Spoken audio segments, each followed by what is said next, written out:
You could sense that a village like this wasn't used to crime of that degree. There was no possibility that he could be tried again for that offence. I think it gave him this powerful energy that he used to terrorise people. His behaviour was vile. This was a historic ruling in terms of double jeopardy. It was legally groundbreaking. It was high stakes. This was the first in the country. He clearly thought he'd effectively got away with it.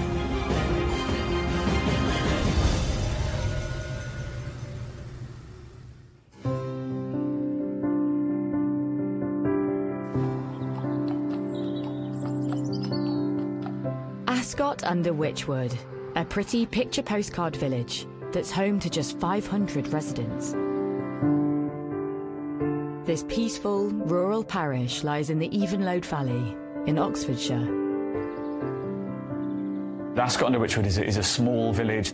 Lots of villagers will have been here for many, many years. There will be families that have had descendants that have grown up in the village, and people know each other, that people look out for one another. It really is a tight-knit community where people generally know what's going on. You know, if you drove through a village, you'd say, oh, this is a really nice place to live. You know, very idyllic, nice people, and a place where you perhaps also feel quite safe.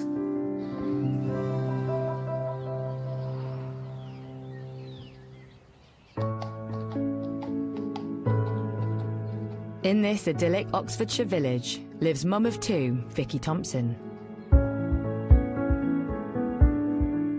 Vicky was an absolutely delightful mum, wife, and, you know, loved her family, great family unit. People that came into contact with her, you know, equally found her delightful. You know, she was a lovely, kind lady. Vicky was a key part of the village community, as many people were. People would have known her in the village, and clearly living a nice, quiet life in the Oxfordshire countryside. She's often seen out walking her beloved dog, Daisy. She loved the fact that she could just, you know, come out of her front door and within moments she'd be surrounded by fields, you know, with a dog and the children. So, you know, for her, I think it was a perfect place for her to bring up her family.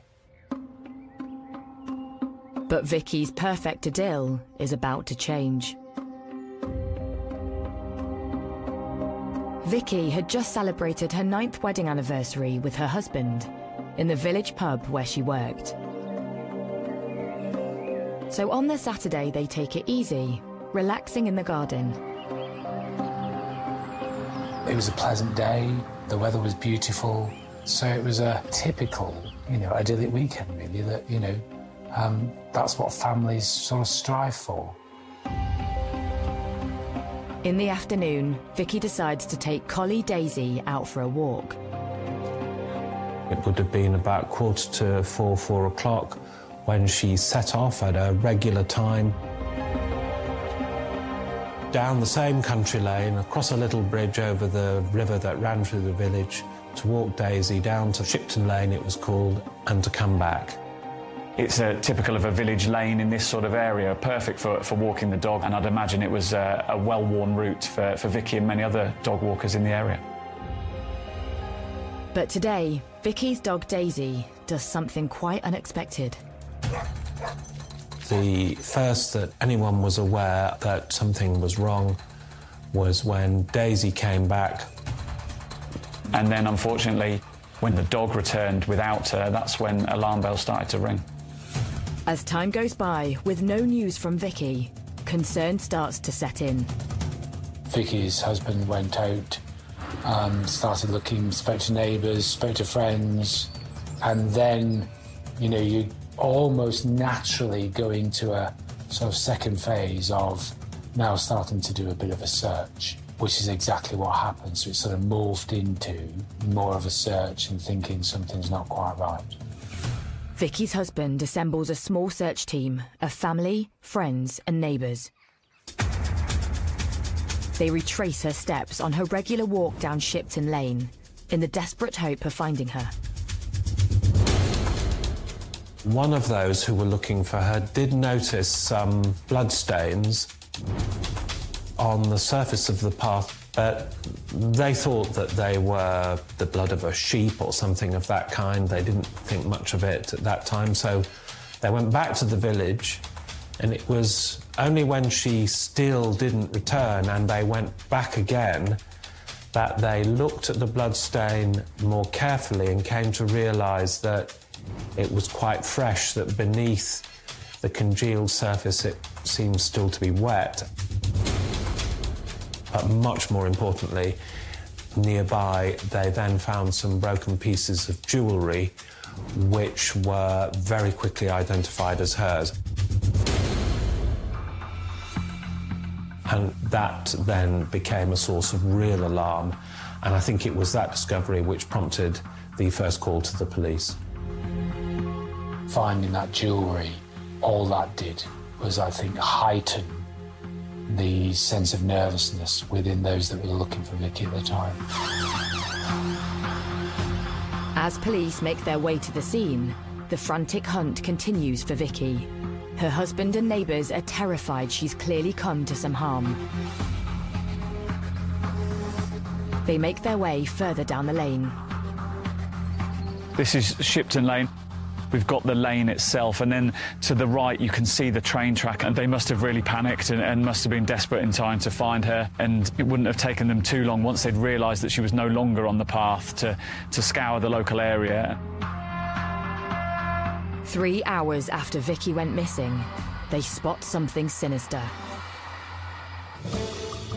They noticed a gap in the hedge that ran alongside the lane where the bloodstaining and the jewellery had been found.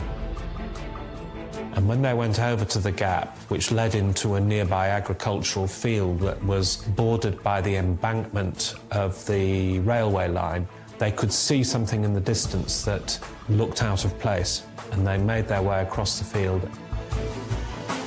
And they would have found her in a bad way here. To their horror, Vicky's lying on the ground, with blood covering her face and head. When her husband tries to speak to her, she's drifting in and out of consciousness.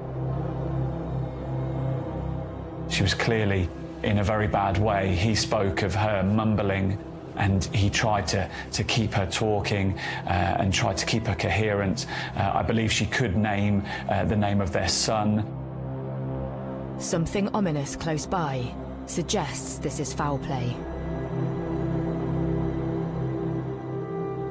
There was a stone there nearby. She'd obviously been attacked. She was bleeding, and to discover her like that is quite a harrowing experience, really. But Vicky was found, and she was found alive. Her husband asked her, "Who did this to you?" But he just couldn't quite make out what she was saying. She was clearly in a very bad way and clearly very seriously injured. She was certainly not able to say what had happened, still less to identify who was responsible. With Vicky's life hanging in the balance, an air ambulance is sent in response to airlift her from the scene. Time was of the essence to call in an air ambulance. That must have meant that she was clearly very gravely injured. And so she was airlifted to hospital. She's flown straight to Oxford's John Radcliffe Hospital, which specialises in treating brain injuries. She'd suffered multiple blows with a hard object to her head, which had caused skull fractures and serious brain damage. As police secure the crime scene, their minds turn to the violent attacker on the loose.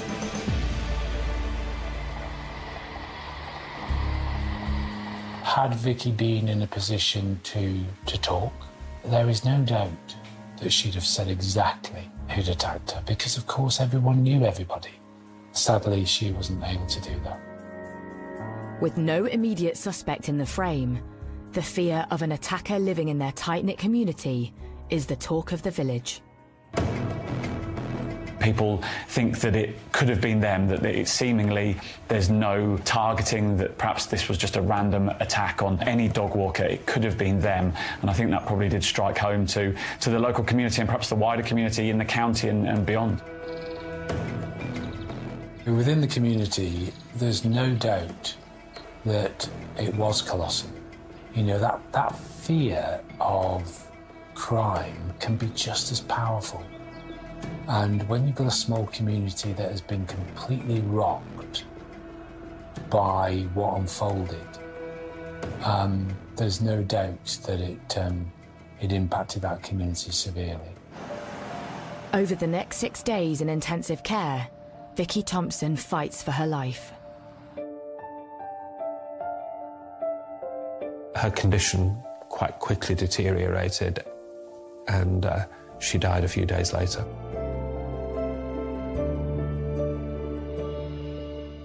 And the cause of her death was blunt force head injury. It's the news no one in the quiet village of Ascot under Wychwood wants to hear. Vicky's violent assault has now become murder.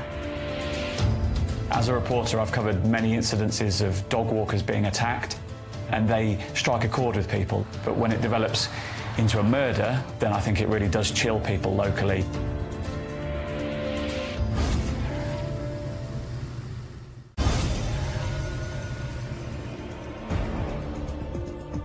In the quiet Oxfordshire village of Ascot under Wychwood, mum of two, Vicky Thompson, has been brutally attacked whilst out walking the dog, and dies 6 days later from her injuries. With Vicky's violent killer still at large, her community and the wider public are in shock. The profile of the case, of course, was substantially enhanced by where it took place, because this was a late summer's afternoon, a woman in a little English village walking her dog. These were circumstances which, upon reading them, people would think were nightmarish. This was not something that was supposed to happen. And I think for that combination of reasons, it very quickly attracted a great deal of publicity. So the pressure's on for Thames Valley Police to track down Vicky's brutal attacker. This is the area where the incident occurred, and it is typical of an Oxfordshire village. We're on the edge of the Cotswolds, and it is a lane. You can clearly see why it was popular with dog walkers. It's the kind of lane that's quite overgrown. It's the kind of area that someone who didn't want to be seen could perhaps sort of conceal themselves and look as people walked along. We've got the railway line to my right here, the embankment, which is where Vicky was found. Since the assault, police have been sweeping the area, looking for clues that could lead to the killer. Looking at the lane, looking at the jewellery that was found, it was a view that perhaps where she was found wasn't necessarily where she was ultimately attacked at the time. Scenes of crime officers retrace the killer's steps, back to the bloodstains on the path where they believe the attack happened. As with all crime scenes, you know, that becomes the most fundamental starting point of your investigation. Because what's left behind is what you need to try and secure. At the attack scene, clumps of blood-stained hair are found on nearby rocks. Vicky was clearly struck about the head with a blunt instrument, potentially a rock or a stone, and clearly suffered very serious head injuries. It then appears that she was moved somehow, perhaps dragged over towards a railway line. Although the attack happened in broad daylight, investigators have got their work cut out finding any witnesses. This is the Cotswold line. It is a pretty quiet line. There isn't a main line. There won't be too many trains coming past at any time of day. And so no one would have really witnessed it. There wouldn't be too much passing traffic. Police are also trying to work out why Vicky was dumped by the railway line. Potentially moving Vicky's body or moving her unconscious body towards the embankment might have concealed what had happened, that potentially it might have been made to look like an accident, but there was no real motive put forward for why she was moved closer towards this railway embankment. But 200 metres from the scene of the attack, officers make an intriguing find. In a hedge was found a plastic bag which contained 2 items of ladies' underwear that were discovered to have been contaminated with semen. This was obviously a hugely significant find, both because of what it was and because of where it took place. Although the underwear does not belong to Vicky, it's sent off to the lab for DNA analysis. Meanwhile, police continue the hunt for potential witnesses to the attack. 2,500 people would eventually be interviewed in the surrounding area. A huge amount of work was done. House to house was done, lots of statements taken. Because unless you start to build up a picture, you can only do that by engaging with the community. And so it was a significant, large investigation, treated as a serious investigation right from the very outset. But in the village, one name starts coming up on the doorstep. 20-year-old odd job man, Mark Weston. And there's those that, are mischievous and those that are perhaps, trouble. Mark Weston was trouble, not mischievous, he was trouble. And the investigation identified Mark Weston as a key suspect, and they had every reason to do so. And police are told Weston is often seen on the path leading towards the crime scene, Shipton Lane. He used to go down there. I mean, this is a chap, we've got to bear in mind, he didn't have a day job. He hanged around. So this place was a sort of regular haunt. There was lots of witnesses that would place him on this lane because it was a regular thing for him to do. Through door-to-door inquiries, 4 separate villagers tell police they saw Weston heading towards Shipton Lane just before the approximate time of Vicky's attack. The local post office clerk claims she saw him looking alarmed, covered in sweat, and running away from the village only an hour later.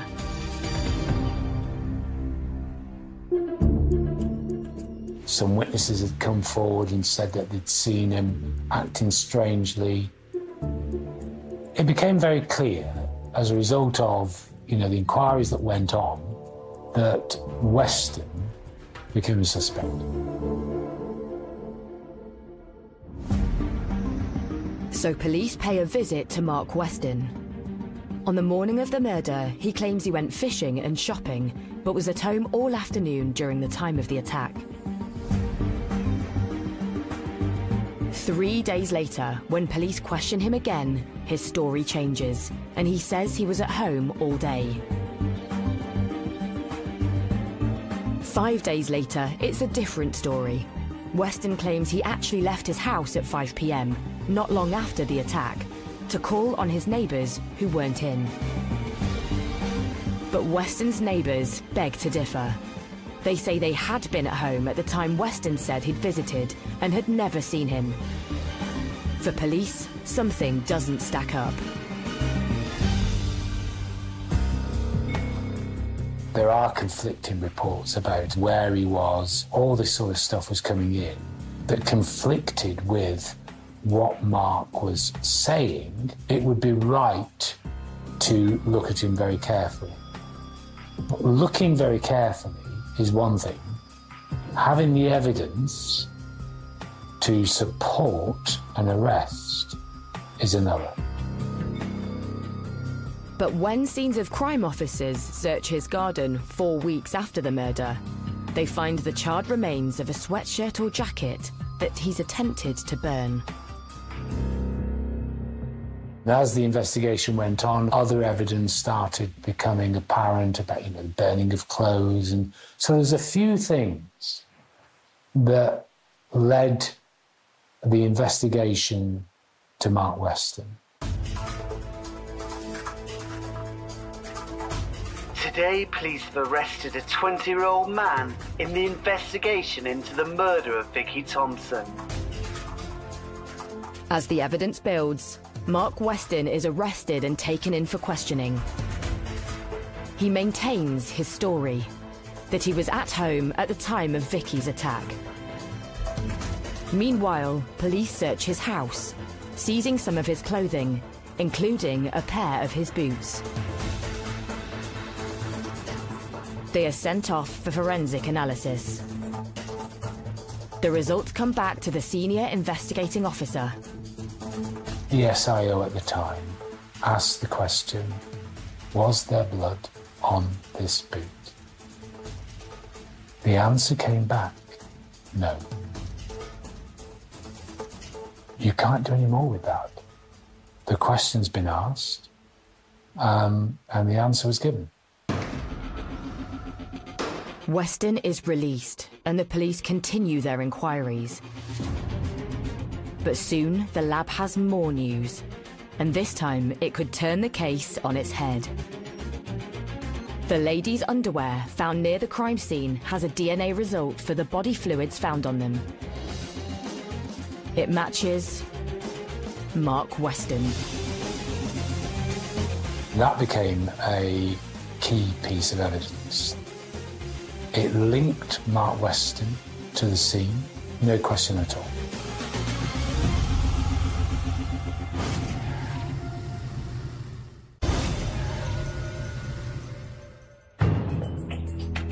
In Ascot-under-Wychwood, Oxfordshire, police have a prime suspect for the murder of mother of two, Vicky Thompson. DNA linked to Mark Weston is found in a bag of ladies' underwear close to the attack scene. With this new key evidence, police now believe they've established a motive.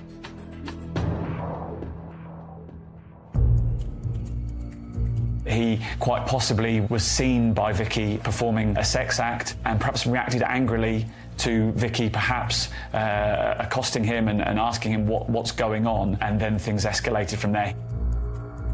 I mean, you know, would he really want the village to be aware that he was behaving like that, you know, which was perverse activity?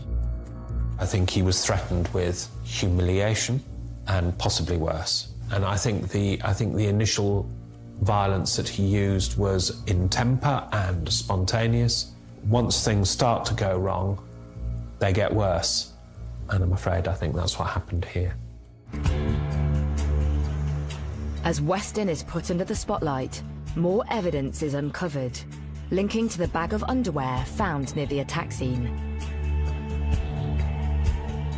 During a search of a narrow watercourse that ran down the back of the gardens of the houses in the street where he lived was another plastic bag in which were found other items of ladies' underwear which had been placed there or an attempt had been made to conceal them after the day of the attack.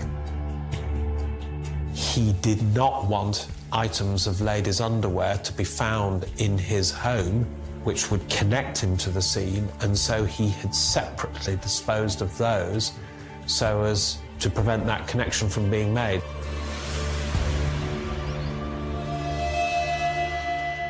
Although none of this underwear belonged to murder victim Vicky, police can now see Weston's trying to hide a sordid secret. It was the underwear of women who lived in the village, and it had been taken from their washing lines, and he was using it for a sexual purpose. His reputation in the village from that day onwards would have been destroyed. I think there would have been an element of ridicule in it for him, and it might well be that he just couldn't bear the thought of that. It seemed from the evidence that Mark Weston perhaps had a troubling relationship with women and perhaps fixated on some women locally. We will never know. Today, a 20-year-old man has been charged with the murder of Vicky Thompson. 6 months after Vicky Thompson's brutal killing, Mark Weston is charged with her murder. Then, in November that same year, he finally faces trial at Oxford Crown Court. But before the case barely gets underway, the prosecution's dealt a serious blow. I think the police and perhaps the Thompson family felt very aggrieved that the judge presiding over the trial ruled inadmissible some key evidence, and that was our bag found with 2 pieces of underwear containing DNA from Weston very near the scene. That was ruled inadmissible. The jury couldn't know about that. With little other evidence proving Weston's inappropriate sexual behaviour, the judge believes this one piece of proof could unfairly sway the case. The judge felt it just wasn't fair for Weston that he would get a fair trial if that was admitted. And I've got no doubt having that judge make that direction would have been hard to be accepted. But the law is there to protect everybody, whether you're a victim or an offender, to make sure, from an offender's perspective, that you get a fair trial. But police have now lost their vital evidence linking Weston to the crime scene. And so a key bit of evidence, a key bit of fact-finding from the police was ruled out at a stroke. It is unfortunate that that wasn't admitted as evidence. It would have been crucial. It would have significantly helped the Crown's case. As the trial continues, the prosecution case never recovers. There have always been discrepancies and inconsistencies in the accounts which he gave at the time about his movements, but none of that was sufficient to prove an opportunity for him to have been where she was in order for him to have carried out the attack. And in the absence of a piece of evidence which could clearly establish that, it was always going to be difficult. Following a trial lasting 14 days, the jury retires to consider the case. To the court's surprise, they return in just 50 minutes. The verdict? Mark Weston is not guilty. It's a body blow for the police and Vicky's family. An acquittal in 50 minutes or so is fairly rare in my experience, and so clearly the jury in that original trial just didn't feel there was the evidence there to convict Mark Weston. An acquittal so quickly after retirement was interpreted as a declaration of innocence, a statement by the jury not merely that it hadn't been proved that it was him, but that it very definitely wasn't him. It is very disappointing when a jury does come back and return a verdict of not guilty, when you know and you strongly believe that that person is guilty. The case was thrown out very quickly, and so the police and Thompson's family and friends clearly walked away from the Crown Court that day very disappointed indeed. They made their decision at the time that had to be accepted.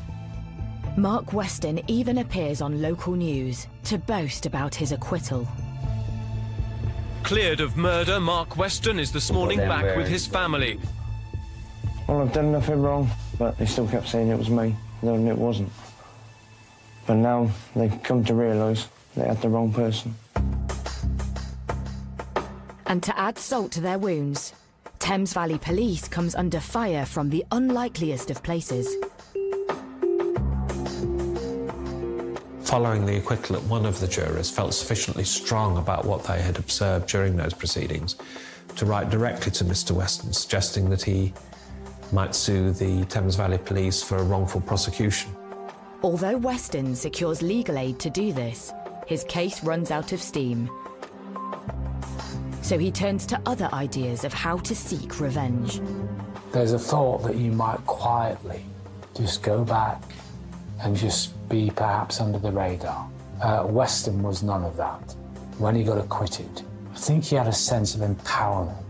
He acted with impunity after that. He moved back into the community and he taunted the community perhaps in some ways and literally harassed people who'd been involved in that original trial. He didn't try to fade away. Barely a year later, Weston launches a campaign of harassment against the village bobby who helped investigate the case. Day and night, he makes up to 50 silent phone calls to the PC, his wife and their 2 daughters. He terrorised the officer. And bearing in mind, that's how we policed. You know, we're in that community, we're part of the community, because you are a member of the village. And I've been there, and it's lovely. But the thought of them being terrorised is just harrowing.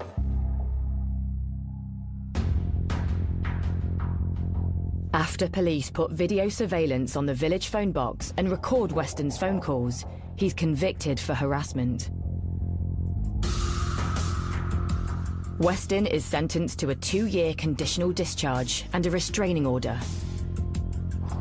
So next, Weston moves on to another villager who also provided evidence in his murder case. I believe he put some posters up around the village and he made remarks about people being a grass, and clearly he went on the offensive. Weston shines lights into his neighbour's house and posts threatening notes through her door.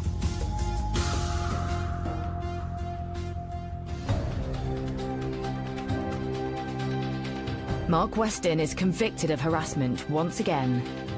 He's sentenced to 100 hours of community service.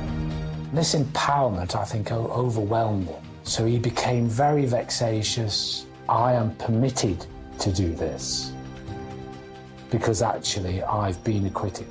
I think it gave him this powerful energy that he used to terrorise people. His behaviour was vile. He was perhaps a little bit arrogant. He didn't feel that he was under any threat from being hauled back to court. The law at the time meant that he couldn't be retried for the same offence, and so he clearly thought he'd effectively got away with it. But a change of law on the horizon would soon give the investigators new hope. Why? Because we knew, without question, that Mark Weston killed Vicky.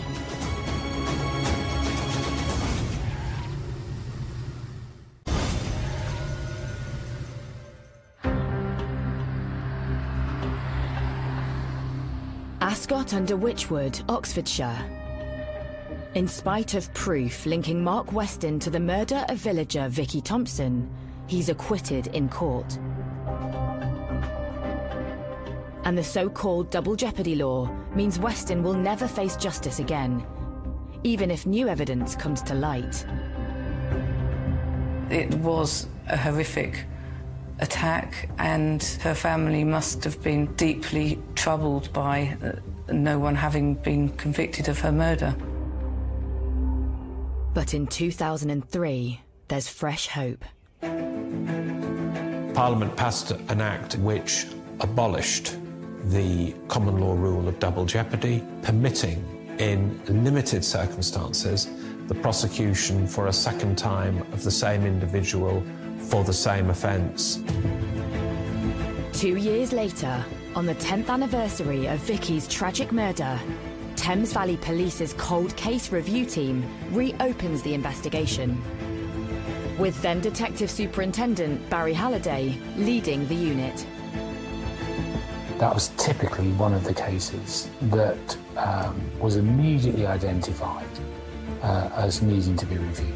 That didn't mean it was easy for prosecutors to bring another case. It was, in fact, there was a very high bar for the prosecution to succeed. They'd also need compelling, fresh, new evidence. They knew that a murderer had walked free after that initial trial, and they just needed that one piece of evidence to get him, to nail him, to get their man. The light bulb moment for investigators comes from another high-profile case that hit the headlines 5 years earlier. the murder of Peckham schoolboy Damilola Taylor. The senior police officer was attending a lecture and how, upon the first investigation of the death of that little boy, highly incriminating bloodstains had not been detected upon items of clothing being examined by scientists during the investigation, and how difficult it is sometimes to find them. So detectives try and hunt down any of Weston's belongings that weren't returned to him following the first investigation. They're in luck. Weston's boots are found in one of the Force's exhibit stores. Could they contain that golden nugget of proof police desperately need? There was no harm in sending those boots back in. Fresh pair of eyes, fresh forensic opportunities, and testing and examination, and just be sure that there was no forensics on those boots.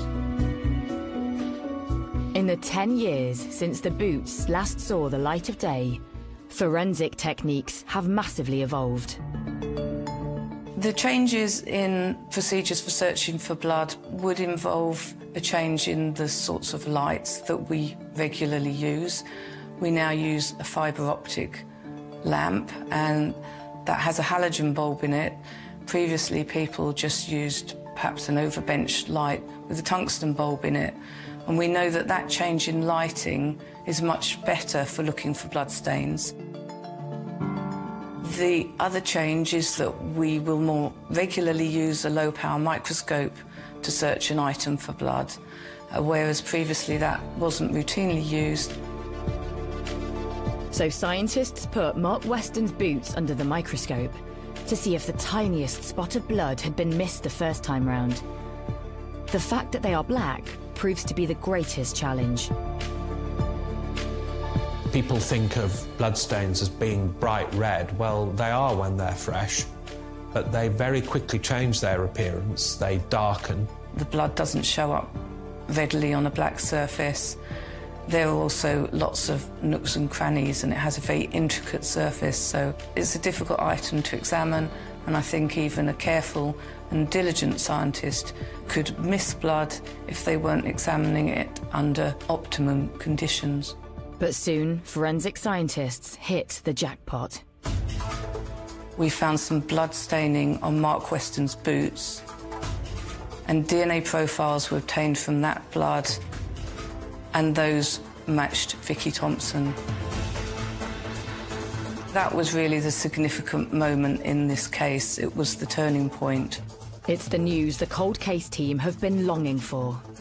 The case was never closed, and to get a moment like that where you're told that all that hard work that your team has ploughed into and actually you get fundamental evidence is euphoric. They'd finally found that smoking gun, that real piece of evidence that they needed to seal the conviction that they thought they should have sealed years earlier. After 4 years spent rebuilding their case, police swoop in to rearrest Mark Weston. He was absolutely, frankly furious. You know, he was adamant, arrogant, can't believe this is happening to me again. You know, that sort of behaviour. So all the evidence was presented to him, including the overwhelming evidence of the blood of Vicky on his own boots. Absolutely no response from him at all accepting any responsibility or liability for Vicky's death. A complete and utter denial. But the police aren't home and dry with a prosecution yet. Next, they have to convince a court of appeal. And these are uncharted waters. It's one of the first times a double jeopardy case has been heard before the court. Our case was made very strongly, and then there is that huge sense of nervousness whilst you're waiting for the decision. After weeks of waiting, police and prosecutors finally get news. given how compelling the evidence was, the Court of Appeal made the decision that it was in the interests of justice for Mr Weston to be tried again, and his acquittal was quashed. That was agonising, you know, waiting.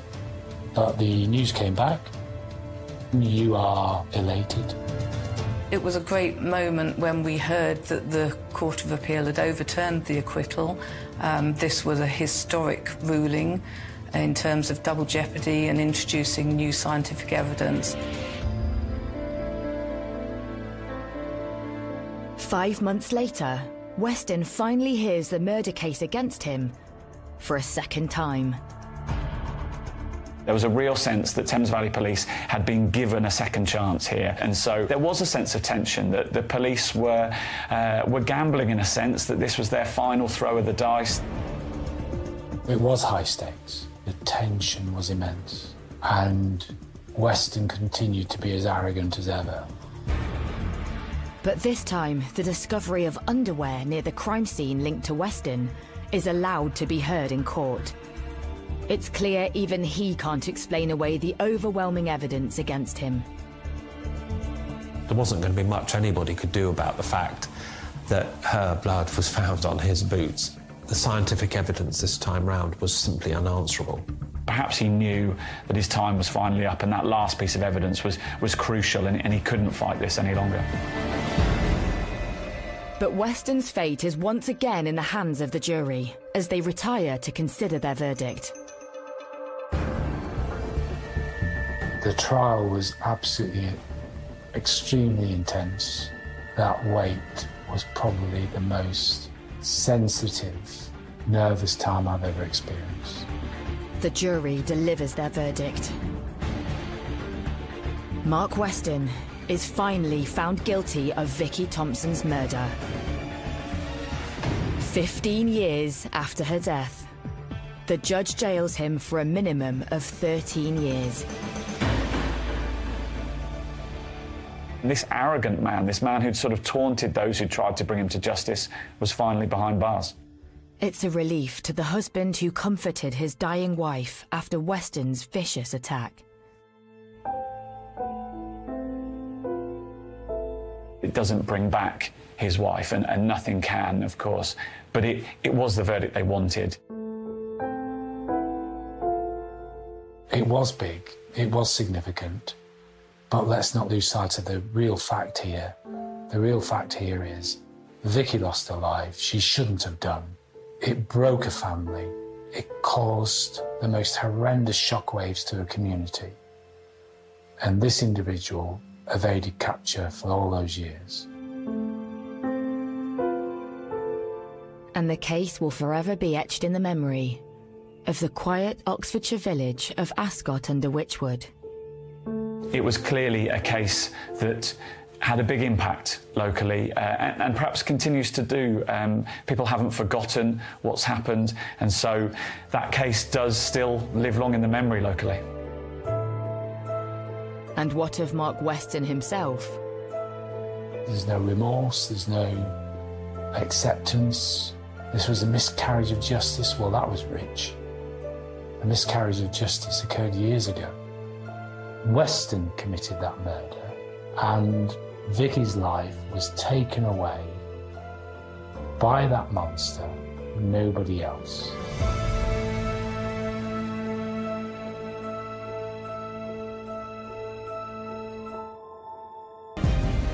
There were concerns about their welfare. The alarm bells were raised. They had heard things happening, shouting, fights. It was weird. It's as if he was trying to tell us something. He went off on what can only be described as a drink and drugs binge. Ultimately, it led to the tragic death of a lovely, caring wife. A lovely woman who was taken away from us by a horrible, sadistic man.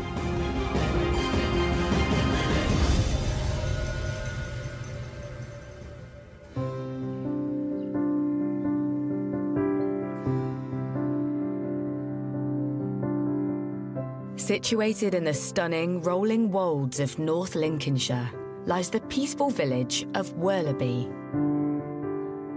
I've lived in Worlaby for 48 years.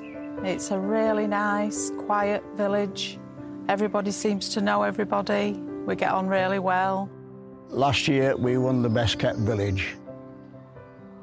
It's a nice little village, plenty of activities, plenty going on. It's so quiet, it's a little rural idyll, if you like. It's like going back in time living here. There's very little crime, it's beautiful, and it's a wonderful place to live for young families or retired people, and we've got all of them here. Friendly community, everybody seems like pretty much okay, you know.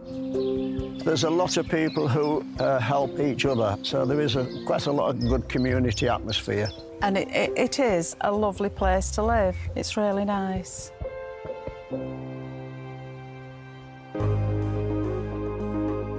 So it's the ideal place for Ian Hamer and wife Joanne to set up home. We're fairly new to the village. I think they've only been here about 5 years in total. I think I met her once. She seemed a really nice lady. Joanne in particular seems to throw herself into village life. Joanne was liked by everyone on the road. Outgoing, always out on the streets, speaking to each other. Ian, you would never see.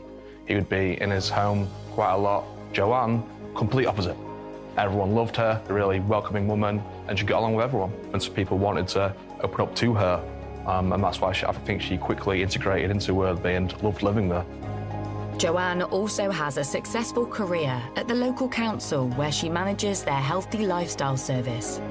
After 6 years there, she's risen to become the public face of their healthy living campaigns. She was quite a bright, some would say brilliant person who had a quite substantial job working with the local authority and really independently minded in some respects. Just a lovely woman who did wonders for the council. Everyone loved her at the council, and no one had a bad word to say about her.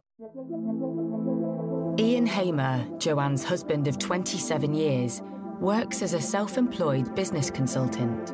He worked in many businesses and earning money here and there, and to sustain a reasonable living, you know. He had a nice place in Worlby, quite an expensive area to live in, so he must have been doing okay in his profession, I guess.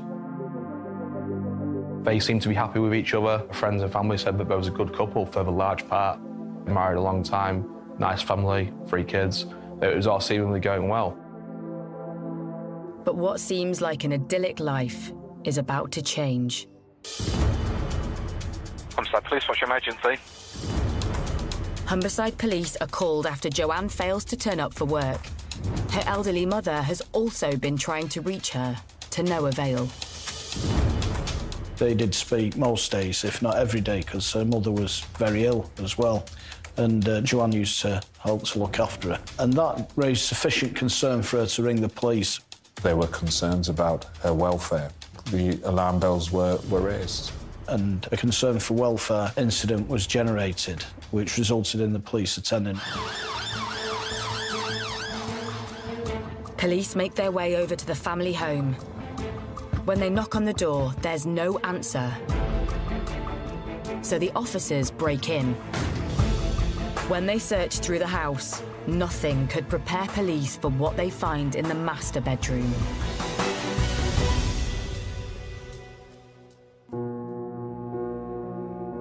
Joanne Hamer's lying lifeless on her bed. Medical professionals will have been called immediately. You know, monitors would have been placed on to see if there's any signs of heart trace or anything. Any chance whatsoever that resuscitation could take place. They had discovered she was dead. It's apparent she'd been killed from the scene, the way she was left, and there was blood at the scene as well. Joanne had been strangled by her dressing gown cord. That's when we're looking at securing evidence within that scene. Teams of police descend on Worlby. The quiet village has never seen anything like it. When I came back from work, there was police cars, vans, and I'm saying, what's going on? What on earth's all the police doing here? Something happened, and then when I got home and my daughter texted me and said she'd seen it, that there'd been a murder. I just couldn't believe it. I was so shocked. that something like that would happen in a lovely village like this. You don't expect it. As word spreads fast through the neighbourhood, the local newspaper gets wind of an incident in Werleby. Reporter Charlie Wilson heads to the scene. So you're like, OK, we've got a big story. Let's get there first. Let's be quick. Let's be first. So we got down there. We were the first people there. Very quickly, it was evident this could be a very serious, scary incident. I've never reported on a murder before. That's the first time that's happened to me. So it was a case of doing it really delicately, respectfully, and just trying to build up what had happened, really. Soon, the news is spreading beyond the boundaries of the village. Maybe an hour later, you get the likes of ITV, BBC, Sky coming down, and that's when it was like, whoa, OK, people out on the road, like, wondering what's going on. Yeah, everyone was shocked to see the amount of media attention. You just don't get this sort of thing in these sort of villages. Yeah, I was quite shocked, really. You would never think that something would happen in a small community like this. I couldn't believe it. Everybody was shocked. It didn't seem right. Something like that would happen here. You hear about it in cities, but in a little quiet Lincolnshire village, you just don't expect it at all. Joanne's family are left devastated by the news, and her colleagues at work are also reeling. Truly sad. I spoke to a few of them. They were just in pieces, of course they would be. Their colleague who they loved dearly, and they really did love her. It was tough for them, it was very tough. And it dawns on Joe's village that there's a killer living in their midst. I think some people were a little bit upset. They were locking the doors a bit more quickly. I think the first reaction is alarm, because when you hear there's a murder but you don't know the circumstances, and it can frighten people into thinking we've got a killer at large who's going to cause more trouble. You're quite fearful about what it could mean and what the implications for the future are. It was very awful to hear that it had happened in our village. It's frightening. It really is.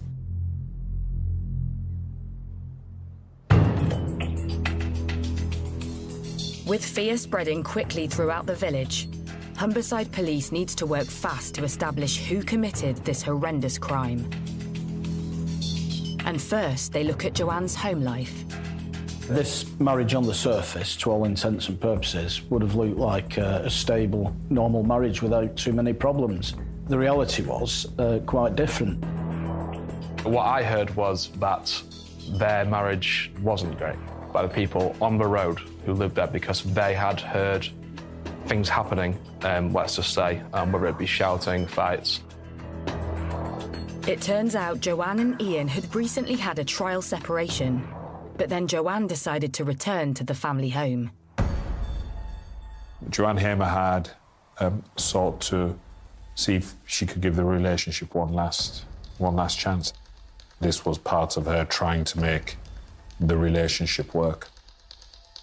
This new information puts husband Ian in a new light. Maybe Joanne tried to keep certain things to herself to hide what was really going on at the home to save her marriage. With Ian Hamer nowhere to be seen, police suspicions are starting to build. We do know in this particular case that a neighbour had reported an argument in the morning between them. I spoke to the woman who heard the incident around 4 o'clock in the morning, around that time. She had heard screams, shouts for help. And then the argument ceased. Police launch an urgent public appeal to help them find Joanne's husband. They need to track down Ian Hamer, and fast.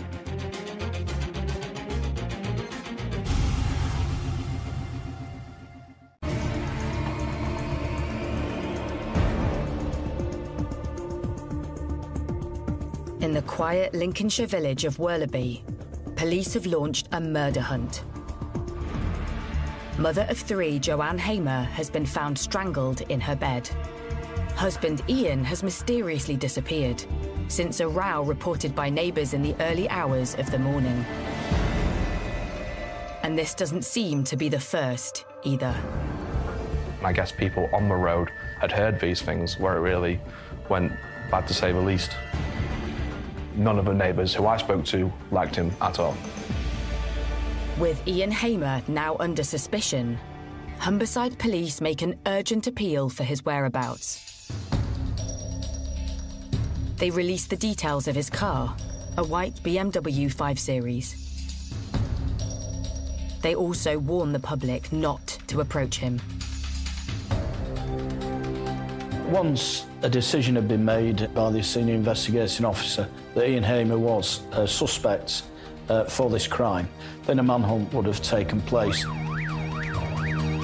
and fast-track actions raised to secure his arrest. You know, checks with family and friends. Where does he usually go to? Where does he work? Checks with hospitals as well. If he's got a mobile phone, has he made any calls? We may be able to cell site to where he's located and instigate an area search. He's clearly got use of a vehicle in this case. So, you know, we've been putting the vehicle details onto the automatic number plate recognition, the ANPR system. And as soon as that vehicle passes an ANPR camera, then that will send an alert to the police. All these inquiries made to trace and arrest Ian Hamer. He plainly was the last person with her and had disappeared from the scene. So the investigation then was focusing on building that picture around what had happened between them. And then going further back, what had happened between them, not just on that night, but also in the period leading up to this.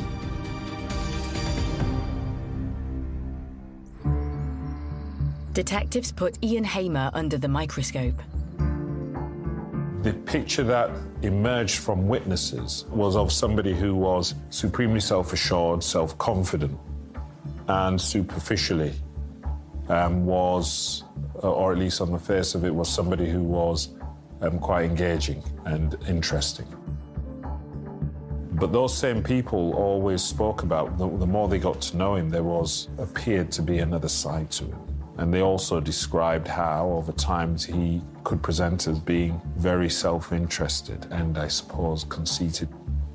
So there was somebody who could, when he wanted to present in a way which was superficially attractive, but the more people got to know him, there was to him which was unattractive in terms of him being controlling, perhaps aggressive.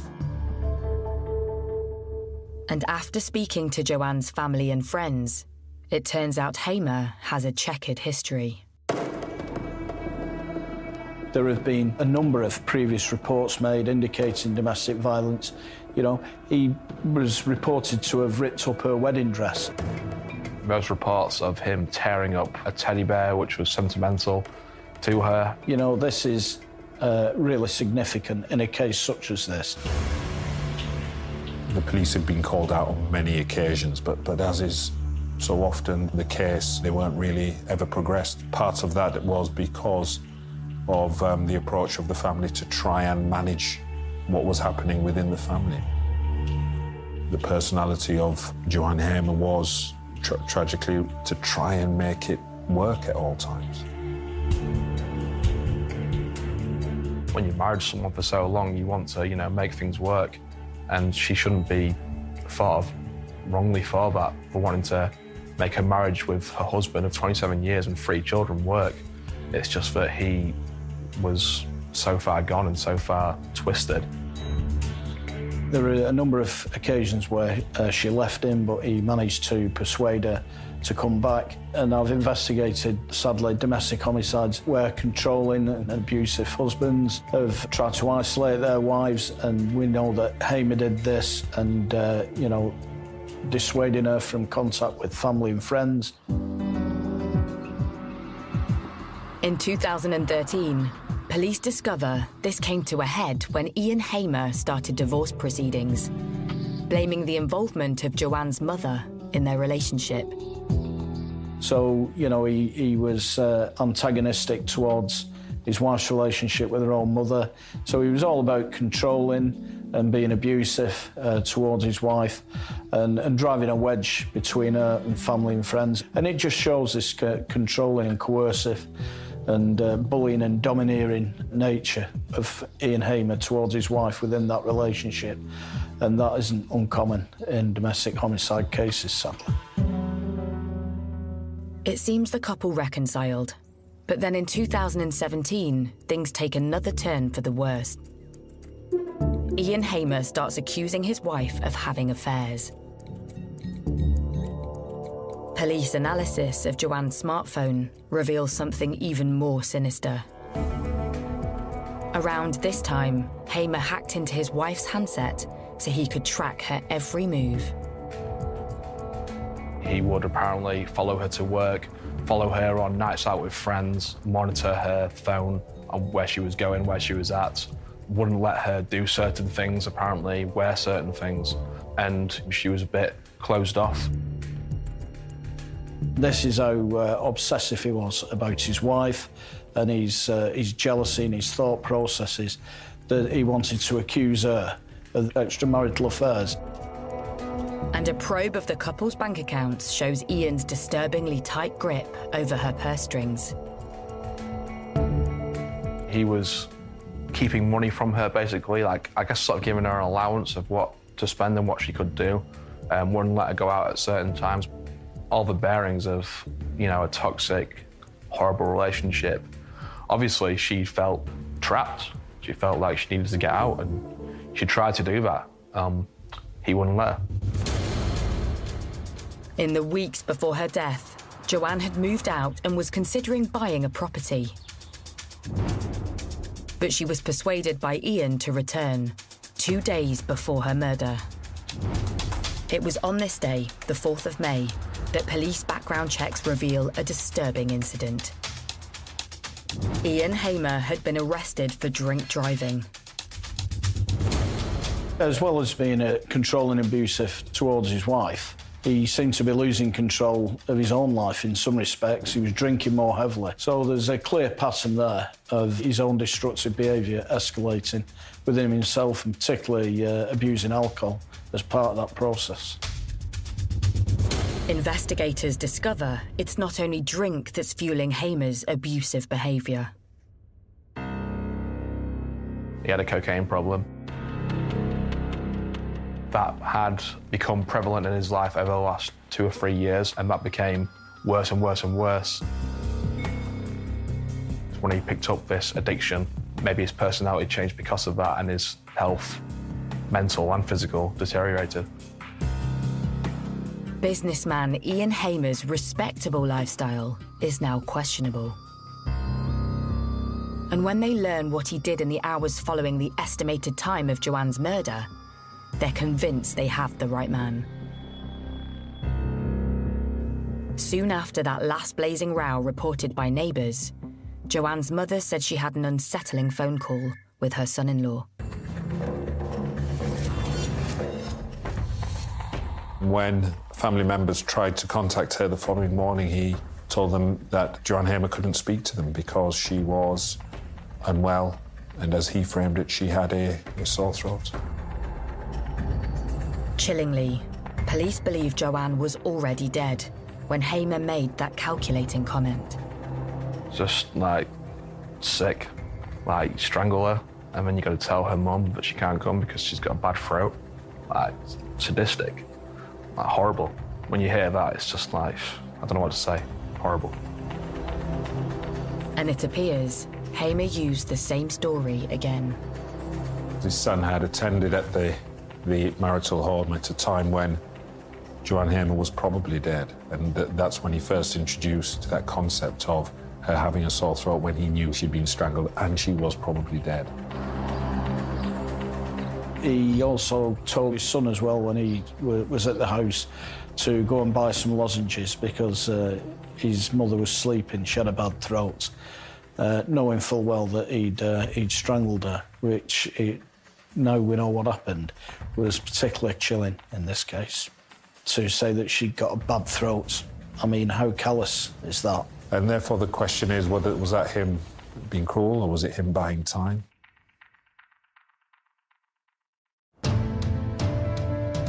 This cunning ploy tells police they have a calculating killer on the run, who wants to stay one step ahead of them. But it's only a matter of time before a false move by Hamer would reveal where he's hiding.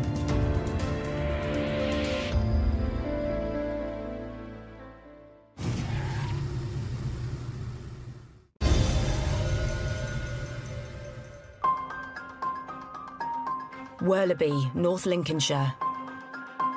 Murder suspect Ian Hamer is on the run after his wife Joanne is found strangled in their bedroom. And this is a man who, at this point, everyone in the area is looking for and knows that, okay, this is a manhunt. As police cast their search net wider, reporters like Charlie Wilson are on the ground looking for leads. Suddenly, that morning, there's word from nearby Barton-upon-Humber. We heard news that there might be an incident in Barton where he might be. And so we went to Barton and then heard he was seen near a pub. Barton is about 8 miles away, and it's quite big, quite a lot of people, so it's the obvious place to go. You've got the Humber Bridge. From the Humber Bridge, you've got the whole of Yorkshire to go into and disappear. It would be a logical place to go. A resident next to one of the town's car parks spots a man behaving erratically. He was basically swaying around in the car park, making noise, acting strange. Not realising it's Humberside Police's most wanted, Ian Hamer, the woman calls 999 to report a disturbance. I think she reported that he was on Spice and shouting. Obviously, he was actually drunk, intoxicated on whatever he was on. He would wander around the car park, shout. A lone patrol officer heads to the car park to move this wild drunkard on. Police basically just found a man shouting and being strange and realised this is Ian Hamer. Arrested him straight away. The officer single-handedly tackles Hamer to the floor, then restrains him whilst he radios for assistance. I have to say the actions of the officer that arrested him were exemplary, you know, real bravery shown in tackling this individual. And when he was arrested, you know, the actual had to detain him. This is a rural force. It's not an inner-city force with the same number of resources. Meanwhile, roving reporter Charlie Wilson is close by. Suddenly, he's alerted to the breaking news. A woman sent me a picture of a man on the floor being sat on by a police officer. OK, that's our man. So we know exactly where it is. I'm actually at a shop getting a drink of Lucozade. Run around with my Lucozade in hand. So I arrive at the scene. Ian Hamer is being sat on by a lone police officer, waiting for his fellow officers to come.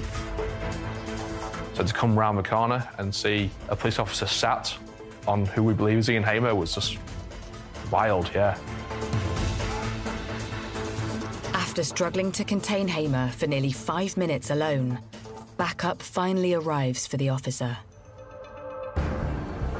They must have came, got half a second after I came round the corner, and then police swarmed on him, got him away, and sort of like ushered us away. Clearly intoxicated, drunk or drugs or both, not in his right frame of mind, in the clothes that he was wearing the night before. We get him up, handcuff him, escort him to the back of the van. Meanwhile, news of an arrest for Joanne's murder filters back to her village of Worleby. Residents can now breathe a sigh of relief. I was just pleased he'd been caught for the crime, but to then find out that it was her husband, it was a real shock. Detectives start to piece together what Hamer's been up to in the last 24 hours since fleeing the murder scene. He went off on what can only be described as a drink and drugs binge. We know that from the inquiries that were made. Laughing and joking, you know, certainly no signs of remorse or distress. Bar owner Pauline Dickinson had reported serving Ian Hamer. But when he arrived on her premises, she had no idea he was on the run. He came in the pub around 5:30, never seen him before, asked for a pint of Carling. He got his pint of Carling and went and sat down out the way of everybody. Next, Hamer returns to the bar and starts to hit the spirits. Soon the conversation heads in a strange and unsettling direction.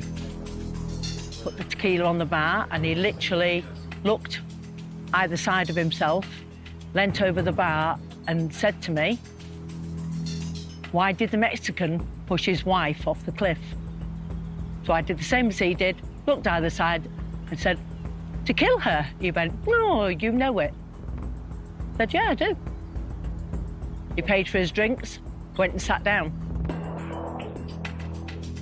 He came back to the bar 10, 15 minutes later and stood there. Then Pauline clocked something sinister.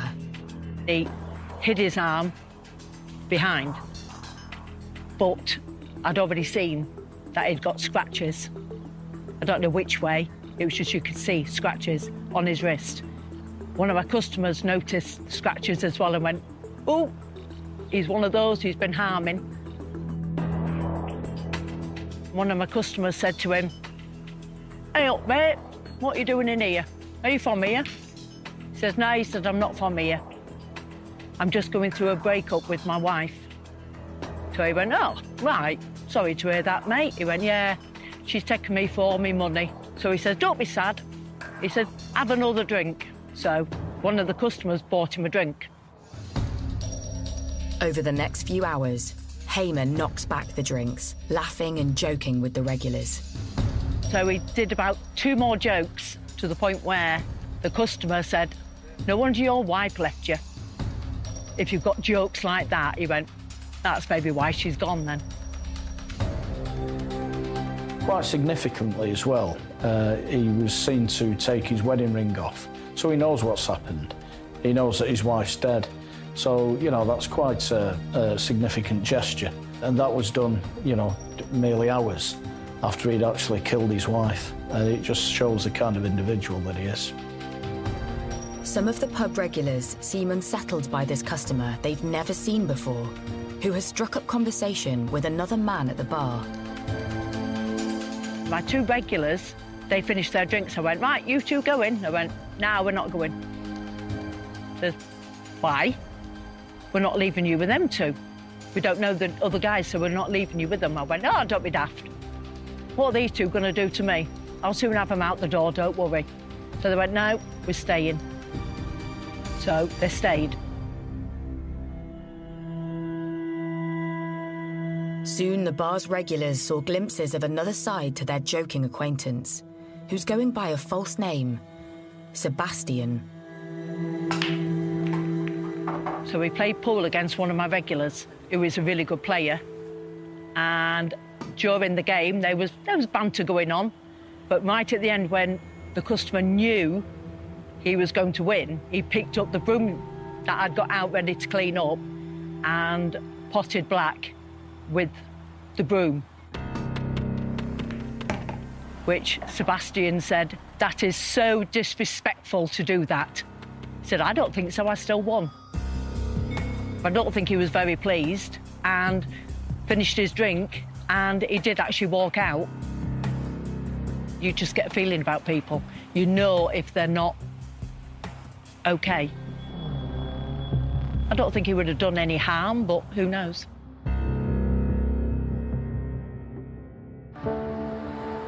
Next morning, Pauline's alerted to the terrifying news on Facebook that the customer she had served the night before isn't called Sebastian, but Ian Hamer.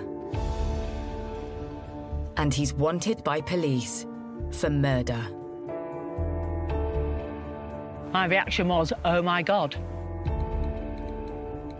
So I phoned a policeman that I know, and within 5-10 minutes, I think, they'd got him. Soon the joke Hamer told Pauline about a man pushing his wife off a cliff takes on a sinister new meaning. It was weird, but they were just jokes, like, you know what, a kid would come home and tell you jokes, but it's not until the following day, and I actually thought to myself, it's as if he was trying to tell us something. I don't know. It's not until the following day that things fell into place. Despite his intoxicated state, Ian Hamer engages with the police at the point of his arrest. He says something like, it wasn't murder, it was manslaughter. Something along those lines. I heard the word manslaughter. He did make a very significant statement, an unsolicited comment to the officer indicating that he wasn't guilty of murder. It was diminished responsibility, so he was already offering up a statutory defence to murder.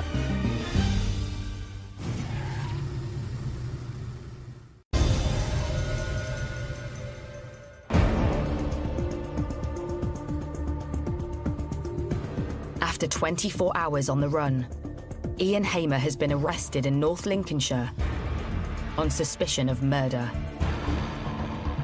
Just hours after killing his wife, Joanne, Hamer was spotted in Pauline's bar, just 7 miles away from the crime scene. You just would not have thought he'd actually killed his wife and just come blazingly into a bar a few miles away having a drink. When you hear them things, it's like, really? Could you be so cold-blooded and heartless? When police take him in for questioning, Hamer repeats his claims that he committed manslaughter due to mental illness. But one throwaway comment soon after his arrest suggests this is a cunning ploy to reduce any impending prison sentence.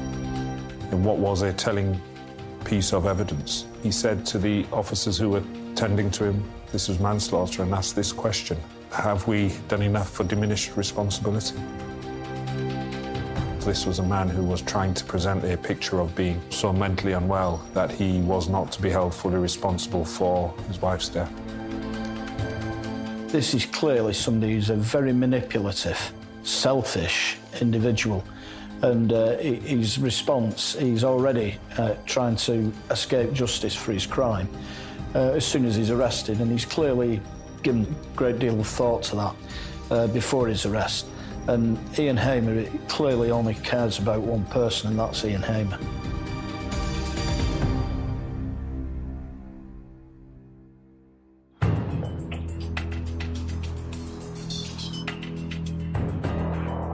In spite of Hamer's claims, he's charged with his wife's murder. Months later, mental health experts are brought in to provide a true picture of Hamer's state of mind. After his arrest, he was subsequently interviewed by two psychiatrists to explore whether there were any mental illness elements that would lead to diminished responsibility. They ask him probing questions about his relationship with wife Joanne. He began to present what was ultimately going to be his defence. He accepted he had killed her, but in the context where he said he didn't want to do it, and used a phrase that it was some sort of psychotic episode. Then Hamer starts to go on the offensive, claiming he is the real victim in the abusive marriage. Ian Hamer claimed that his wife had taunted him to say that their children weren't his. He'd made a slur on his wife's character, saying she was engaged in extramarital affairs. There's no evidence of this. He would say that she would see other people, that she would be on dating apps and she would find other men more attractive than him. And anyone who knew Joanne knows that that's just completely laughable and a joke. Was the most loyal woman you could meet. Just sort of making up excuses in his head, I guess, to find ways and motives to do what he did. Then his claims turn even more extreme. He made plain that he was himself a victim of domestic abuse. You know, he claims that she hit him over the head with a shoe. We've got no information about any injury, or certainly any serious injury to him. He claims she threw a phone at him. Again, there was no injury that we're aware of to support that. This was all seen as a tissue of lies. And clearly the people that knew Joanne had not seen any evidence of this whatsoever. And the only person who could suggest that this had taken place was Ian Hamer himself.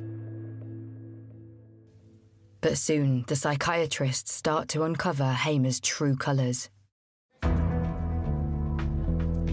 What was actually found by two psychiatrists, one diagnosed him with morbid jealousy and one with obsessive jealousy. But clearly, there wasn't an element of diminished responsibility for his actions. From the facts we know about the case and his behaviour and his actions, come as no surprise, because we can see the way that he jealously controlled his wife's movements and behaviour, you know, a real controlling nature. And when detectives scan Hamer's smartphone, the picture he painted as the victim starts to crumble. Just days before Joanne's murder, they find texts he sent to another woman promising jewellery. Things he was doing, he would accuse her for. He was seeing other women, that came out. He was on dating apps. He would accuse her of the things that he was doing exactly the same. We do know that Ian Hamer had affairs, he had one-night stands, and he accused his wife of the same. There's no evidence to suggest that that was the case. But investigators are blown away when they uncover the name Hamer uses on his dating profile. It sounds strikingly familiar. He'd use a fake name. Sebastian, apparently. He would use to women wherever he was going to maybe go out on these dates and meet people. And yeah, to use a fake name, like you're obviously up to something that's not good. 15 months after Joanne's murder, husband Ian Hamer is finally put on trial at Hull Crown Court. He pleads guilty to manslaughter on the grounds of diminished responsibility. But the prosecution sets out the case for cold-blooded murder. So it was a consideration for the jury whether that was a man demonstrating real symptoms of mental illness or whether it was somebody using any illness to formulate a defence.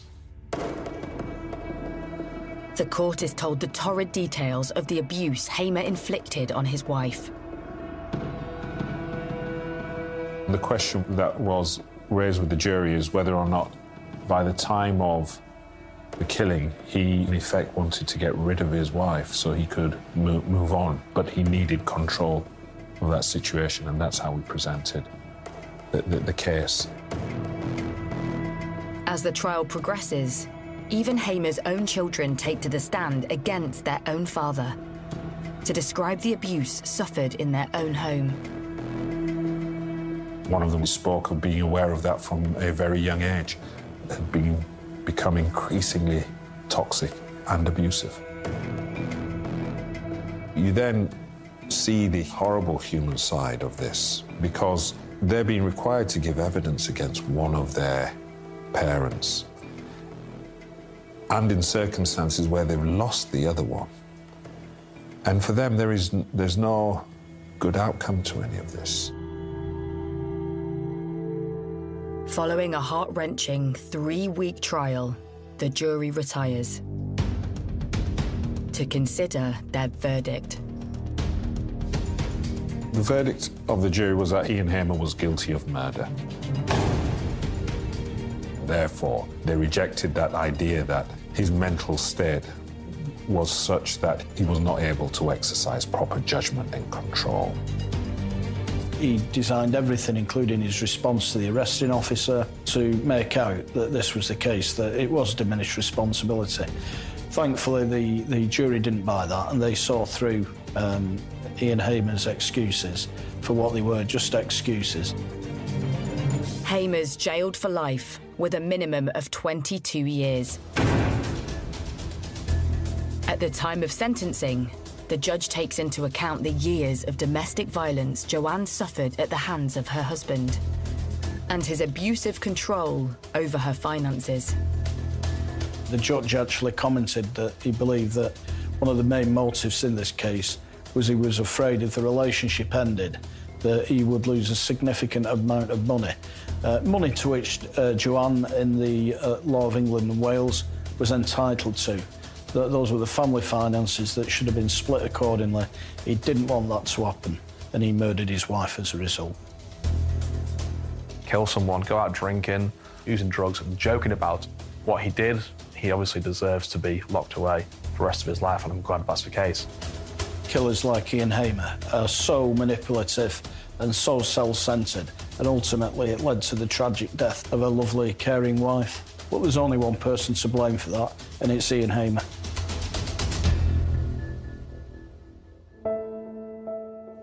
Years later, the sadness of the case is still felt by those in the quiet Lincolnshire village of Worleby. There'll always be some weird, I guess, aura for people still living there, knowing that what happened in that house happened, the worst crime you can commit. And I guess it opened a lot of people's eyes to thinking that this can happen anywhere. Gone missing before. This was an extraordinary absence. And neighbours told of hearing screams and banging. Dawn seemed scared of something. She told her daughter, "I feel like something bad is going to happen to me." He was an inveterate liar. Everything was a fabrication. And the whole picture became clear. He was somebody who was totally intent on protecting himself. The true Lightcliffe. It's a nice, close-knit community, it's friendly, everyone knows the neighbours, it's quite residential, family-orientated.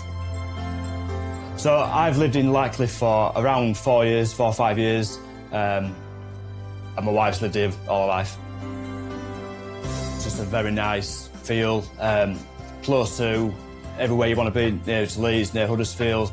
It's just got everything that you want.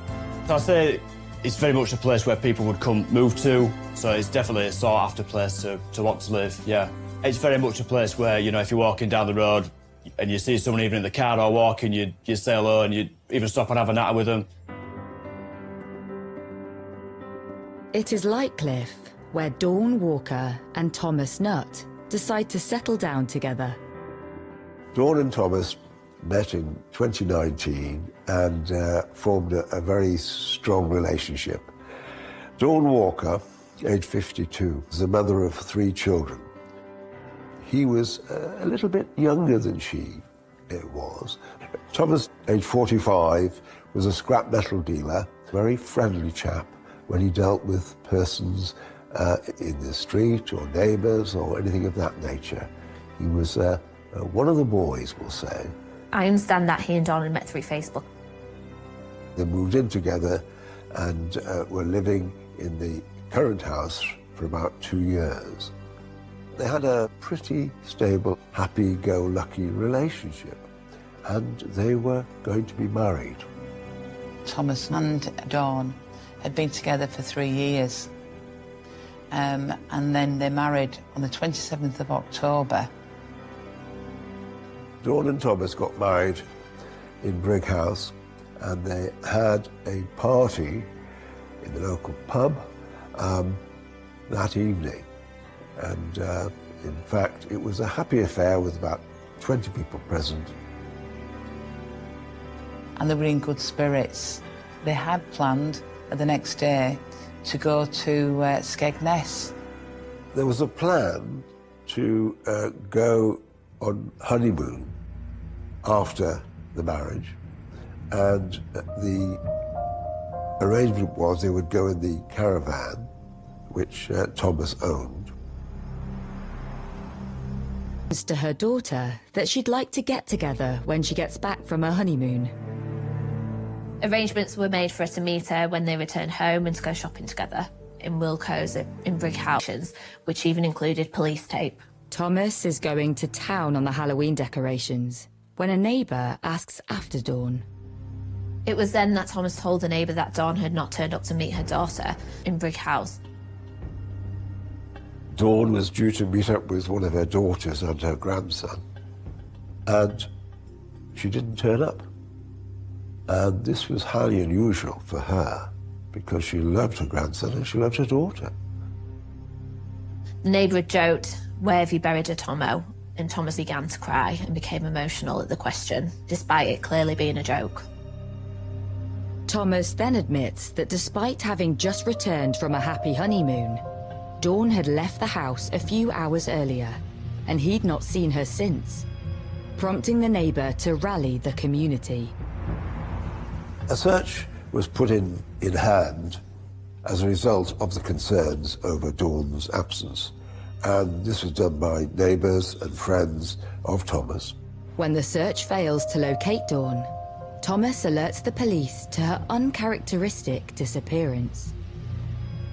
The police at 12:30 reporting his newly wedded wife, Dawn Walker, had gone missing from the family home. So police received that report and assessed it as high risk. 4 days after the wedding, Dawn was declared missing.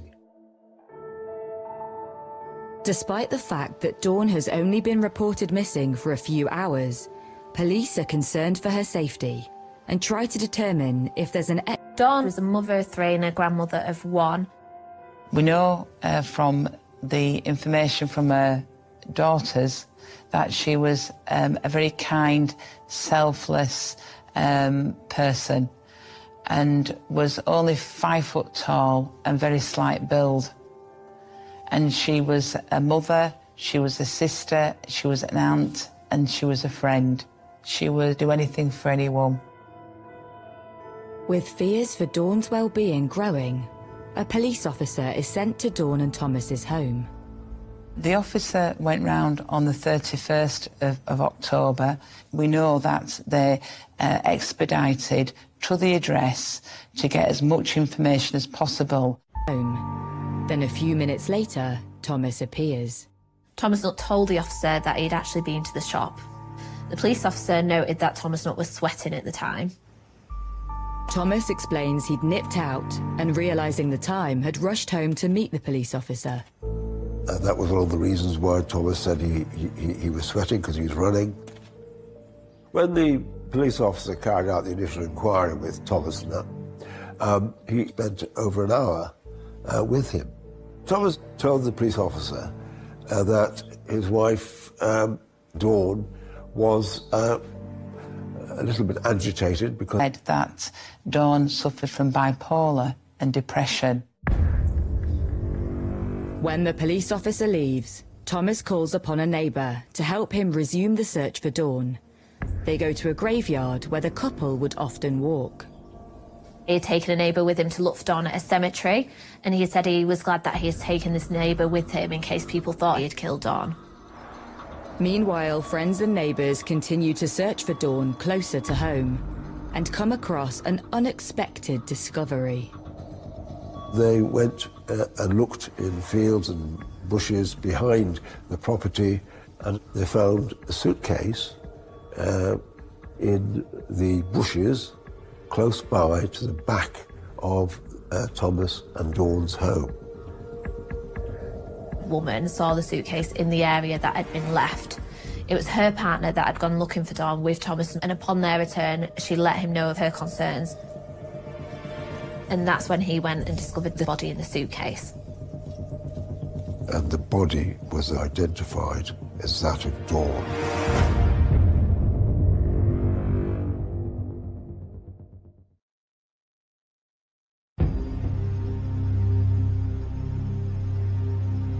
Lightcliffe, West Yorkshire. 4 days after her wedding to Thomas Nutt, locals have been searching for his missing bride, Dawn Walker. And the search ended with the discovery of a suitcase in the bushes, and that suitcase contained a body. And the body was eventually identified as that of Dawn. Halloween, I mean, at first you think it's a joke, and then the more people talk about it, and then when it did come about that you know, there was a body there, that's when you just think, wow, it's really serious sort of stuff, you know. This was clearly not a missing persons case. It was a murder investigation. And the police set about dealing with it as best they could, as quickly as they could. Detectives scrutinised Dawn's movements in the days leading up to her disappearance. Since Dawn and Thomas had been out of town on honeymoon, neighbours report last seeing Dawn at her wedding reception. Dawn and Tommy left the party at 10:20 or thereabouts, picked up by a taxi and taken home. It took 6 minutes to get back to their home. And they alighted from the taxi and went into the house. The police contacted the taxi driver after the event, and he confirmed that there appeared to be a happy atmosphere in the taxi after he picked them up. Obviously, they had been drinking, but there seemed to be a good, happy relationship. We know Dawn arrived back home on their wedding night. She was spotted on CCTV. It was just after midnight that Thomas Nutt was seen leaving the house again. He was seen actually going to a cash point, and as he went up to the cash point, he pulled up his hoodie so he couldn't actually be seen facially, and he drew out £200 cash from that cash point. That was drawn out on Dawn's card. At 1 a.m, he was spotted in the family's back garden, and then at 5:30 a.m, he was observed by a neighbour having a cigarette on the back step as well. As police look more closely at Dawn's new husband, a worrying picture starts to emerge. Thomas Nutt had been violent towards a previous partner who had become controlling with, not letting her leave the house. In July 2020, Dawn had actually messaged ex-partner of Thomas Nutt's to find out why she had a restraining order put in against him. Nutt had claimed that it was because the woman had cheated on him, but the truth was actually very horrific. The relationship Thomas Nutt had with the woman was marred by violence. So this is an individual who is using their physique and their physical dominance to dominate and impose their will by means of verbal abuse and physical abuse. She actually made Dawn aware of Thomas's behaviour patterns, and she actually had a Facebook dialogue with Dawn, trying to warn her about Thomas's conduct and behaviour. Notwithstanding that, Dawn did stick with the man she loved. The woman then received a message from Dawn in August 21. Dawn said that Nutt had tried to kill her and had bruised her face and tried to suffocate her, but panicked when he saw all the blood. Dawn's friends and family paint a sinister picture of her new husband, Thomas Nutt. By all reports, they had a relationship which was abusive. Family members will say that he was controlling. We know that the family were isolated from Dawn, and that Nutt led Dawn to believe that he was the only person that she needed, her protector, her husband, and that she did not need any other relationships. That is completely the modus operandi of a domestic violence perpetrator. As a result of the investigations made by the police, it became clear that Thomas Nutt was a very possessive man, and he was very, very jealous of Dawn, and he controlled her. He was coercive in his general behaviour towards her. He wanted his own way, and if he didn't get it, it would seem he resorted to violence. They've had previous domestic history in the past. One neighbour says they heard Tomo get off me. And neighbours told of hearing screams and banging before. One of the neighbours went to the house and banged on the door because he could hear screaming that he'd never heard from a lady before. That level of screaming. And Thomas answered the door and said, "Oh, she's not well. Hasn't taken her pills again." A neighbour had walked into the house and discovered Nutt assaulting Dawn, and she'd complained that he was going to kill her. Dawn was seen in 2020 with having injuries, including a black eye, and it's understood in the days up to her wedding she also messaged a neighbour asking if she should get the hell out of there. On her wedding day, Dawn had even been seen by her daughter shaking and looked to be unhappy. She told her, "I feel like something bad is going to happen." On what was supposed to be her happiest day of her life, Dawn seemed scared of something. Her daughter told her that she was just being paranoid, but she again repeated, "I feel something bad is going to happen to me." The two then left things as they were and continued to prepare for the day. Police systems tell us that there has been reports of domestic violence. Only 12 months ago, Dawn Walker took the courageous step in reporting Nutt for domestic abuse towards her. We know that this led to the police and Crown Prosecution Service not only charging Nutt, but also remanding Nutt. Usually when somebody is remanded in custody, they pose a threat to other people. So that was a real courageous step that Dawn took, and she wouldn't have taken it lightly, but she suffered months and months of abuse prior to that. Dawn reported Thomas to the police because he beat her up, and she was badly injured facially, and she alleged that he treated her badly sexually. We know Dawn urged police to drop the charges because Dawn did not want to prosecute, and there wasn't enough independent evidence. The case was discontinued. But we don't know if there was any contact between Nutt and Dawn during the period he was incarcerated. But we do know she felt compelled to withdraw those charges. Eventually, when he was released, he then moved in back with her, and she continued to happily or unhappily live with him. Because Dawn was in a controlling and coercive relationship, he was then able to wiggle his way into the house and the home and her heart again. In an unexpected turn of events, detectives are contacted by Thomas Nutt's brief. It's during this time that officers received a call from a solicitor who had said that a man called Thomas Nutt was going to hand himself into the police station. He handed himself in to police at Halifax Police Station on the afternoon of the 31st of October, having previously, only hours earlier, reported Dawn missing. Thomas decided, with some reluctance it would seem, to go to the police station and to give an account of what had happened.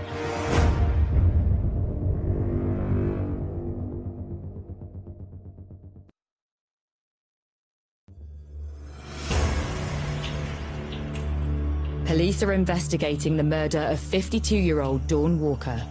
They have discovered that her new husband, Thomas Nutt, has a history of domestic abuse. In a surprise move, he has handed himself into police, keen to give his account of how events unfolded when they returned from their honeymoon. Nutt claimed that the couple had got back from Skegness after 2 days away, and that Dawn had said that she'd wanted a divorce and was going to report him for rape and assault. He's saying that she threatened to report him again to police, which then caused him to react. Thomas said that Dawn attacked him, and he had to defend himself from her, and he struck out to defend himself and also to stop her screaming and making threats, etc. Thomas said that he did not intend to cause any harm, but Dawn became became aggressive and that she attacked him, scratched his face with her long nails. Nutt claimed that he then hit Dawn in the face and put his arm around her neck, and she went limp. He claimed her death was accidental.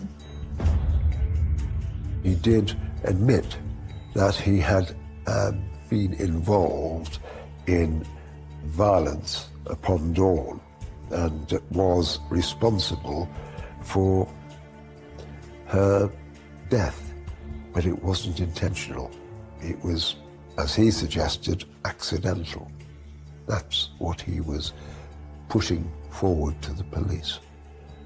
And in fact, he did, in his explanation, try and get that over by saying that it all happened so quickly and so suddenly, he didn't realise that she was dead until she collapsed. Thomas Nutt may be claiming his wife's death was accidental, but detectives take a different view. When Nutt has handed himself into police, he's said that he has killed his wife. He's then arrested for murder. And there was a lot of talk around the community of, you know, this murder had taken place and how horrific it was. So it was just like quite intriguing at that point as to, you know, what had actually happened. The family of a woman who was found dead in Halifax on Sunday have paid tribute to her. The body of 52-year-old Dawn Walker was found near Aysgarth Avenue in Lightcliffe. Police have arrested a 45-year-old man and he remains in custody. That's fallen down because once the police have found the body, and the body is obviously met an unnatural death, he becomes a suspect by way of him being the last person that he's seen to see her alive, but also because of the domestic violence history. And he knows that, which has probably led him to go to the police and try and get his point of view forward to the police, even though he's admitted killing her. Thomas Nutt is charged with the murder of his wife, Dawn Walker. But Nutt remains resolute in his account of her death being unintentional. He says that it was manslaughter and he didn't mean to kill her.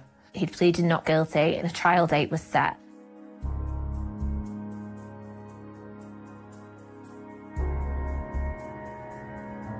Thomas admitted manslaughter, that he didn't intend to cause her serious bodily harm, and that although he used force upon her, there was no intent to kill. And that was why the prosecution quite properly said, no, we're not prepared to accept that plea to manslaughter, but went ahead with a trial on the charge of murder. Thomas maintained that he only reacted to Dawn when she lost her temper, she attacked him, and he had to restrain her. And that is why he was prepared to maintain a plea to manslaughter. Nutt's defence that Dawn was attacking him is immediately put under doubt when he walks into the courtroom. Nutt is an imposing physical person, and we know that Dawn was only 5 foot tall and very slight build. So this is an individual who enjoys and likes to impose his dominance over women. And he was never going to argue that she overpowered him or she threatened him because of the difference in stature. He says that he didn't mean to kill her, but he would say that the size of the man to cause physical injury to her and then to apply such pressure on her throat to kill her, that there would be an intent to murder. Nutt's attitude in the dock does little to endear him to the jury. During the trial, Nutt seemed disinterested, which, given the gravity and detail of the horrific crime, is disgraceful. He appears cool, calm and collected, and you think, how can a person do this? Act so nonchalant about it. The prosecution revealed to the jury what they claimed to be Nutt's web of lies, starting with the honeymoon to Skegness. Because his story was that they'd gone off for the honeymoon in the caravan and they'd spent a couple of nights in the lay-by where they had a good time watching DVDs and things like that. The police obviously took very thorough steps to investigate everything that Thomas said. And one of the things that raised a big question mark was whether Dawn had actually gone to Skegness. The morning after the wedding, Thomas had been outside the house when... Because Thomas was up quite early, and he said, oh, she's in bed with a hangover. She's had too much to drink last night. But the prosecution suggests that Dawn Walker was not a big drinker and had consumed little alcohol at her wedding reception the previous night. Neighbours have noticed things in the family home and the area that weren't quite right, in terms of the curtains remaining closed at the house, washing remaining on the line. Dawn would always leave the curtains open or take the washing in before they went out. The evidence from neighbours was that Dawn was the early wake-up person. She got up early, she got up and did things around the house. But on that occasion, she didn't. The prosecution highlight a further anomaly on the return from the honeymoon. When Thomas Nutt got back, acquiring the assistance of a neighbour to help him park up the caravan, which was an activity that Dawn would usually do. Even before Thomas Nutt had reported a missing, neighbours and noted things that weren't quite right. The jury hears how police had scrutinised ANPR cameras along the route the couple would have taken to Skegness. The CCTV showed that when he left the house, Thomas was clearly in view. There was no sign of Dawn. She wasn't in the passenger seat, and he actually put things on that seat, and she wasn't anywhere to be seen. And on the trip down to Skegness, various cameras, CCTV cameras, showed there was nobody in the passenger seat. So the police did a thorough investigation of CCTV down to Skegness, and every bit of evidence from CCTV showed that Dawn was not in the car. So she wasn't visible on the way down to Skegness, and on the return journey from Skegness, there were other camera shots, CCTV shots, which also showed no Dawn. Despite Nutt's defence that Dawn's death was an accident, when they returned home from their honeymoon on the 31st of October, the evidence dictates otherwise. The last person to see Dawn was her maid of honour after the wedding celebration in the pub, and eventually the taxi driver. And beyond that, the only person who claimed to have seen Dawn was Thomas Nutt. Everything about her going to Skegness and things that would supposedly happened were untrue. Dawn had not gone to Skegness. He killed her on the night of the wedding.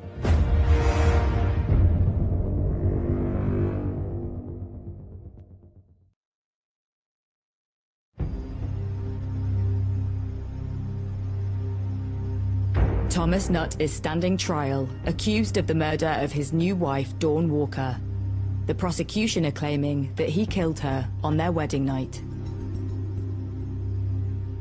We know Dawn was last seen on CCTV of showing her and Thomas Nutt arriving home after their wedding. This was just after midnight, and she could be seen on the CCTV getting out of a taxi and arriving home. So we knew she'd arrived home, but she was not seen again after. Her daughters. There's an expectation that he goes on honeymoon, and there's also an expectation that she will want to speak to family and friends. We know that when he was in the caravan, that he communicated purporting to be Dawn to her daughter. Again, all knowing that he had already killed her mother. We know that on the 30th of October, he again, purporting to be Dawn, messaged and contacted the daughter, asking to meet up in Brighouse the following day. Again, keeping that pretence up that she's alive. Thomas Nutters said he'd killed Dawn on the 30th, but she had not actually been seen since the night of her wedding. He probably said that. Having killed her on the night of the wedding, Nutt goes ahead with their planned 3-day honeymoon to Skegness. Because it's a spontaneous act, he's now thinking, what do I do? And from that moment on, he's then now got to deal with the fact that he's a newly married man. There's an expectation that he goes on honeymoon. How does he explain her absence?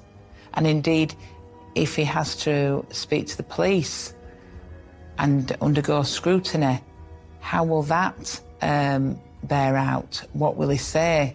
All the while, he's having to react and think on the spot, which is why I believe he went to the caravan in Skegness to give himself some thinking time. But instead of parking up in a caravan park, Nutt took the safer option of an isolated lay-by. I believe the motive for that is it's better to take to a lay-by than a concentrated campsite where there's more people going to sort of find out that actually she wasn't with you. On his return from the honeymoon, and having bought some thinking time, Nutt reports his wife missing. It's understood that when he reported her missing, Dawn's body was still in the house. He says that he put her in a cupboard in the kitchen. Bodies decompose according to the temperature in the environment that they're left, and also what they're left in, whether it's, you know, if it's in mud, grass, where you've got animals that can then obviously affect the body. But what we believe is that Dawn was in the house, so she was protected from the elements. The evidence clearly pointed to the fact that the body of Dawn had been hid in a cupboard until Thomas came back from Skegness. And it was only following his return when the issues of her going missing became apparent that he perhaps panicked and he decided to hide the body.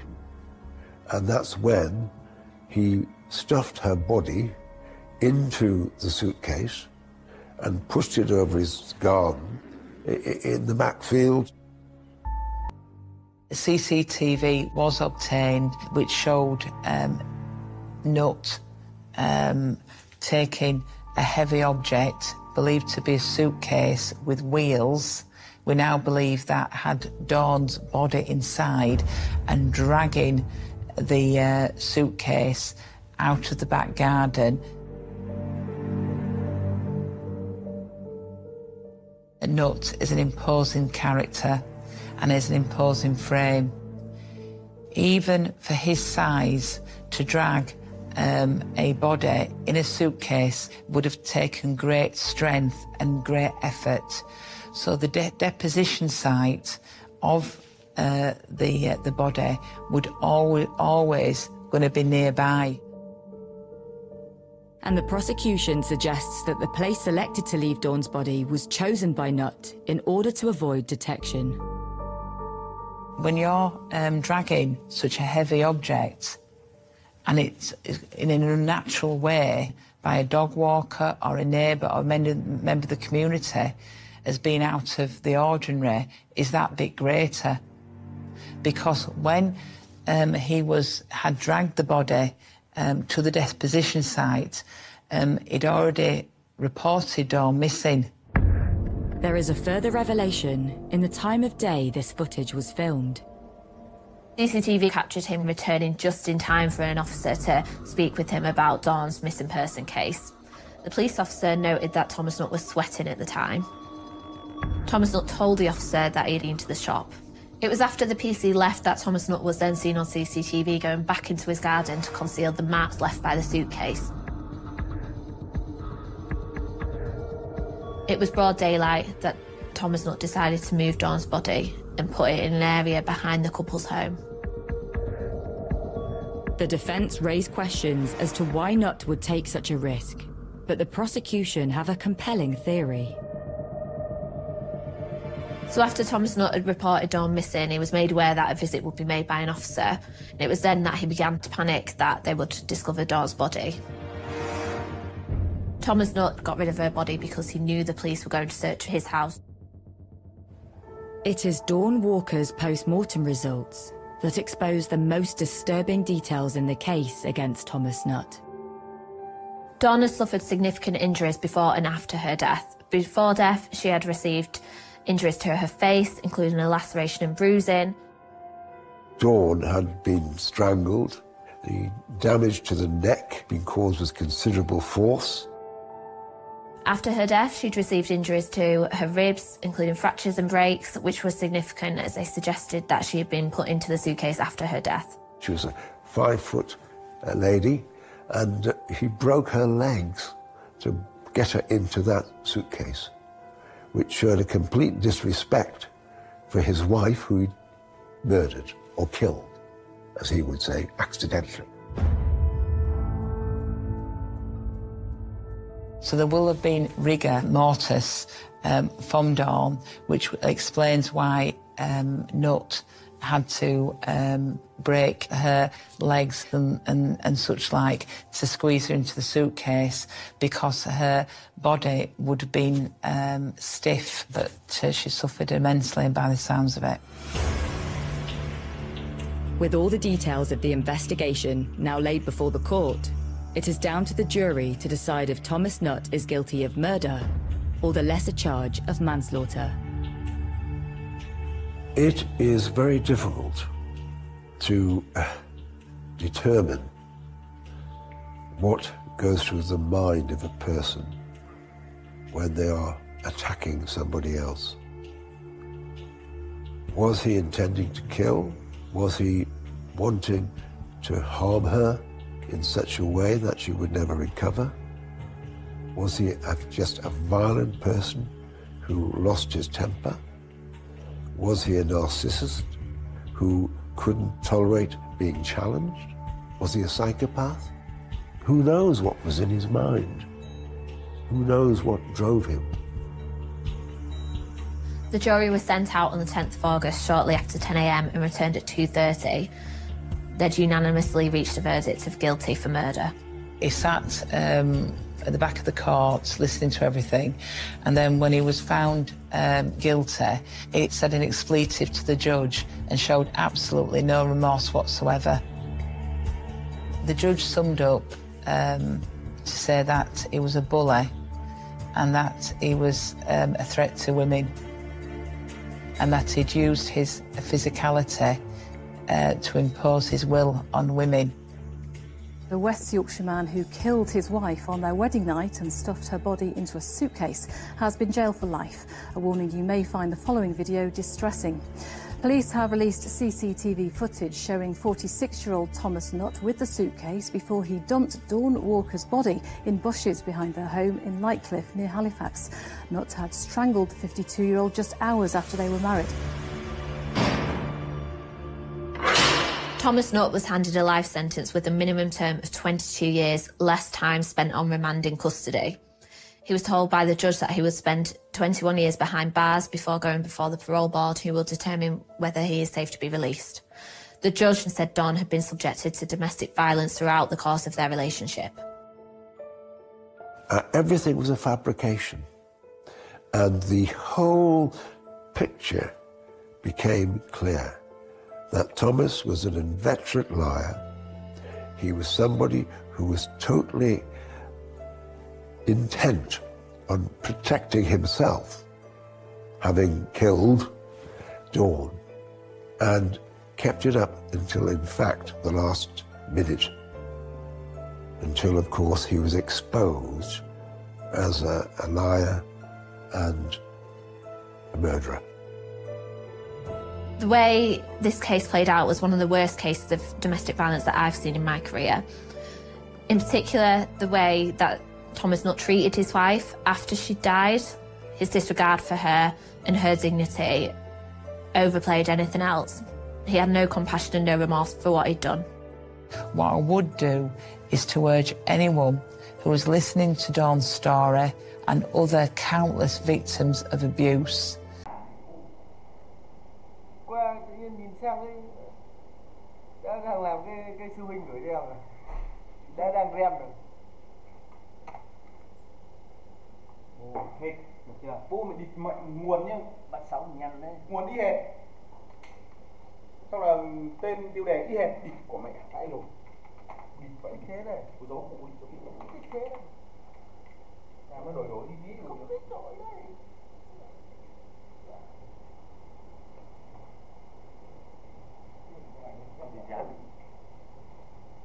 Tại sao phải đổi? Bà tại sao phải đổi?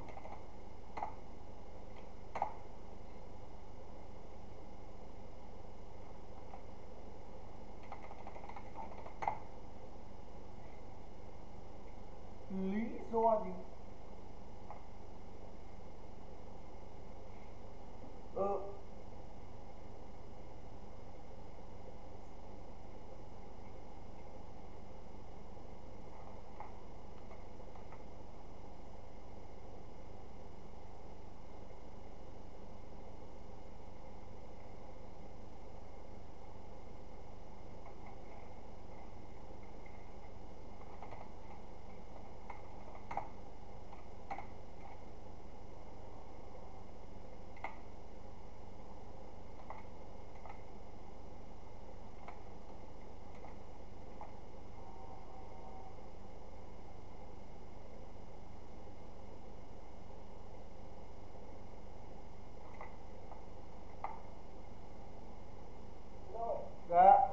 Cái ghế ngồi gần số bao tiền không? Bao tiền? 2 triệu.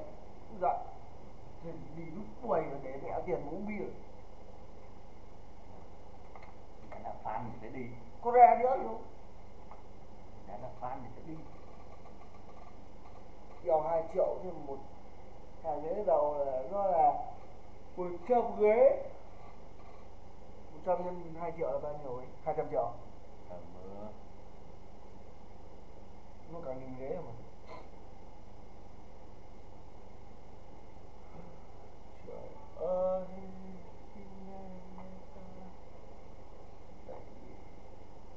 Đây tiền đâu 200 triệu thì bị kéo vào. Cái ghế ở dưới đã 700 rồi anh. Chứ nó đắt gì. Lúc xem bên kia có hơn triệu. Hơn triệu trong ghế giữa.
làm đúng lại tới bây giờ chắc mà làm hơn chục cân ở khi đấy. Sao làm được nữa? Khi nào cái kia mình xuống thì mình mới làm chứ. Cứ đâm đầu. Này thì đỡ phớt này.